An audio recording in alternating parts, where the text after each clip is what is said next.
When you first see him, you're sitting on the steps of the makeshift hospital you've managed to put together here, far beyond the outskirts of the civilized world, almost on your own throughout the past 2 years, filled with hideously hard work and tuning your guitar. He approaches, a backpack more than half his own size weighing him down, and smudges of dirt covering his face.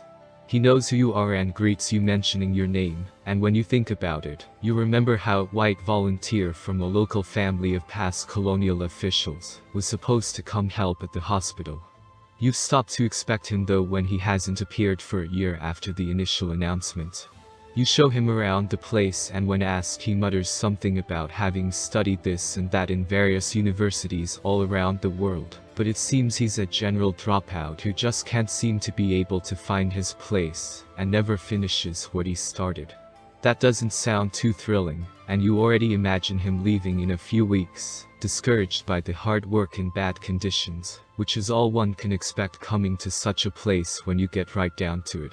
It's too bad too, because he comes in handy, speaking in all 3 languages used by the local tribes way more fluently than yourself.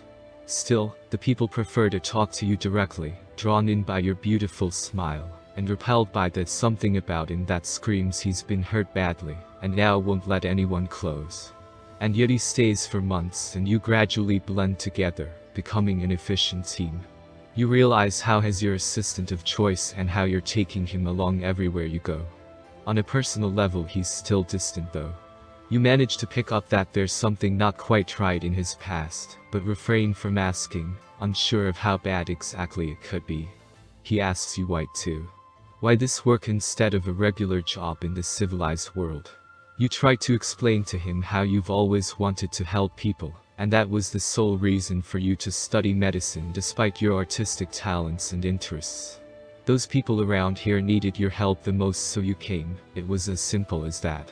He actually seems to understand and says how he envies you knowing what you've wanted in life since ever. As the time's passing some true cheerfulness is starting to peek through the tough exterior he maintains carefully over his battered soul, and the sight of his more and more frequent true smiles is doing strange things to your heart. It's been 3 years since you've come here, and ever since that time you've never had time and energy to even as much as ponder being with anyone intimately. You figure you're only attracted to him because there's no one else even remotely suitable besides him around this place though, and attempt to quench those feelings. But they persist, even if you don't really realize that. Another day, he tells you that he now knows too what it is he wants, the look in his eyes as he's saying that making your skin burn. You tell yourself he doesn't mean that. A few days later, the oldest man in the nearest village, a grandfather to half its inhabitants, considered a sage, is found unconscious in the morning. It's barely sunrise when a panicked granddaughter alarms you and you leave on your own for once, not wanting to wake him up so early. The man comes to his senses even before you arrive, and refuses to go to the hospital with you, saying he's lived long enough and doesn't really need to live any longer. You smile at that matter-of-fact statement, and he takes an instant liking to you and offers to explain your future to you. It takes a lot of muttering in yet another language you don't understand, and burning a handful of strongly smelling incense before he starts to talk, his eyes close, his voice sounding ancient. He tells you about your past you cannot remember, and the tragedy of it all, and praises you for coming to terms in this life with what has destroyed you so many times, for once not attempting to break free, to own, to drown into, to destroy, but merely to understand. You don't know what he's talking about, and even as you're thanking him you're calculating how much time you've lost here, possibly putting someone else's life at risk. That night, he tells you all about his past, and about how he wants to replace it with the new memories made with you, and even though you're aware you should not, because you don't really have time to get attached, and you don't really feel secure taking responsibility for someone like him, you agree, and one thing leads to another, and you're reminded how wonderful it feels not to be alone. You're still blissfully happy together a few months later when the war engulfs the country, and the first victims of shootings and violent rapes appear at the hospital. The embassy officials contact you and set a date for you to leave the country. When you're not treating the wounded you're busy arranging for him to leave with you. The terror increases, and even as you and the few nuns who have been helping in the hospital Prepare to leave. The main troops draw close and put the hospital on fire.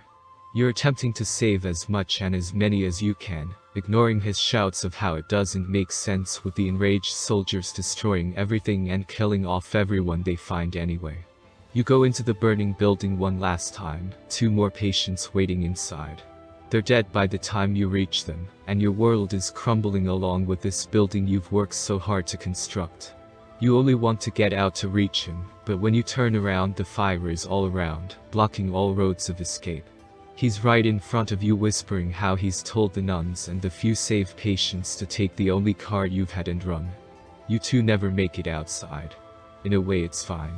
This hospital was your very life.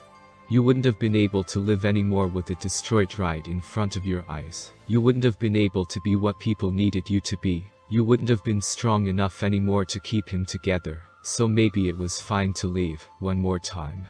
Maybe the next time around, you think, remembering the old man's words, you'll be strong enough all the way to the end, and the world won't be out to destroy you. And maybe you'll be allowed to die happy with him at your side and rest in peace for the rest of eternity. After all, the possibilities are endless with every new life that starts.